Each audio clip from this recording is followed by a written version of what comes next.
അസ്സലാമു അലൈക്കും. നമ്മൾ ഇന്ന് ഡിസ്കസ് ചെയ്യാൻ പോകുന്നത് 2025 വാർഷിക പരീക്ഷയുടെ അക്യുത ക്വസ്റ്റ്യൻ പേപ്പറാണ്. ഒന്നാമത്തെ ആക്ടിവിറ്റി ശരിയും തെറ്റും അടയാളപ്പെടുത്തുക. ഒന്നാമത്തെ ചോദ്യം, തൗഹീദിൻ്റെ കലിമയാണ് ലാ ഇലാഹ ഇല്ലല്ലാ. ശരി. രണ്ടാമത്തെ ചോദ്യം, മറ്റെന്ത് പൊറുത്താലും ഷിർക്ക് അള്ളാഹു പൊറുക്കുകയില്ല. ശരി. നിർബന്ധമായും അള്ളാഹുവിനുണ്ടാകേണ്ട ഗുണങ്ങൾക്ക് മുസ്തഹീലായ സിഫത്തുകൾ എന്ന് പറയുന്നു. തെറ്റ്. നാലാമത്തെ ചോദ്യം, അള്ളാഹുവിന് ജായിസായ സിഫത്ത് 3 തെറ്റ്. ഹഫദത്ത് എന്ന് പറഞ്ഞാൽ ആപത്തുകളിൽ നിന്നും മനുഷ്യരെ കാക്കുന്നവർ. ശരി. 100 കിതാബുകളും 4 ഏടുകളും അള്ളാഹു ഇറക്കിയിട്ടുണ്ട്. തെറ്റ്. സ്വർഗവാസികൾക്ക് രോഗം ഉണ്ടാവുകയില്ല. ശരി. രണ്ടാമത്തെ ആക്ടിവിറ്റി യോജിച്ചവ ചേർക്കാം. ഒന്നാമത്തെ ചോദ്യം, മുർസലുകൾ 313 പേരാകുന്നു. 2. ഖുർആനിൽ പറയപ്പെട്ട മുർസലുകൾ 25 പേർ. മൂന്നാമത്തെ ചോദ്യം, ദഅവത്ത് ക്ഷണിക്കൽ. നാലാമത്തെ ചോദ്യം, സുന്നത്ത് നടപടിക്രമം.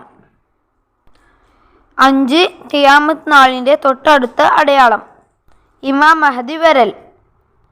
അതിലെ അവസാനത്തെ ചോദ്യം, അൽ ബഅ്സു പുനർജന്മം. മൂന്നാമത്തെ ആക്ടിവിറ്റി പൂരിപ്പിക്കാം. അതിലൊന്നാമത്തെ ചോദ്യം, ലാ തഖൂമു സ്സാഅത്തു ഹത്താ ലാ യുഖാല ഫിൽ അർളി അല്ലാഹ് അല്ലാഹ്.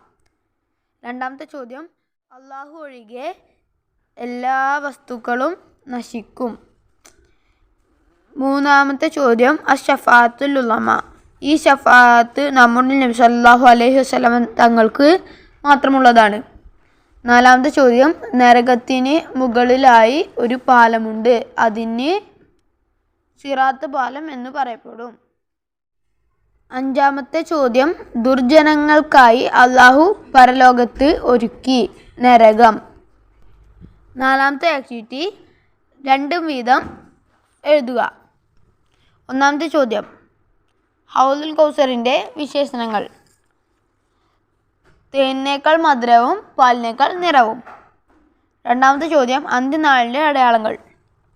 ഉഖറവിയായ പണ്ഡിതന്മാർ മരിച്ചു തീരുക, അറിവില്ലായ്മ വർദ്ധിക്കുക. മൂന്നാമത്തെ ചോദ്യം, ബിദ്അത്തുൽ ഹസനത്തിൻ്റെ ഉദാഹരണം. വിശുദ്ധ ഖുർആൻ മുസ്ഹഫ് രൂപത്തിൽ ക്രോഡീകരിക്കുക. തറാവീഹ് 20 റക്അത്ത് ഒരു ഇമാമിൻ്റെ കീഴിൽ ജമാഅത്തായി സംഘടിപ്പിക്കുക. അഞ്ചാമത്തെ ആക്ടിവിറ്റി ഉത്തരം എഴുതാം. അതിലൊന്നാമത്തെ ചോദ്യം, ഒരുത്തൻ നന്മയാണ് തിരഞ്ഞെടുത്ത് പ്രവർത്തിക്കുന്നതെങ്കിൽ അതിൽ അള്ളാഹുവിൻ്റെ എന്തുണ്ട്? അള്ളാഹുവിൻ്റെ മുൻ നിശ്ചയവും ഉദ്ദേശ്യവും പൊരുത്തവും തൃപ്തിയും ഉണ്ട്. രണ്ടാമത്തെ ചോദ്യം, സ്വർഗത്തിൻ്റെ വിശാലത എത്രയാണ്? ആകാശവും ഭൂമിയും കൂടിച്ചേർന്നാലുണ്ടാകുന്ന വിസ്തൃതിക്ക് തുല്യമാണ്. മൂന്നാമത്തെ ചോദ്യം, ബർസഖ് എന്നാൽ എന്ത്?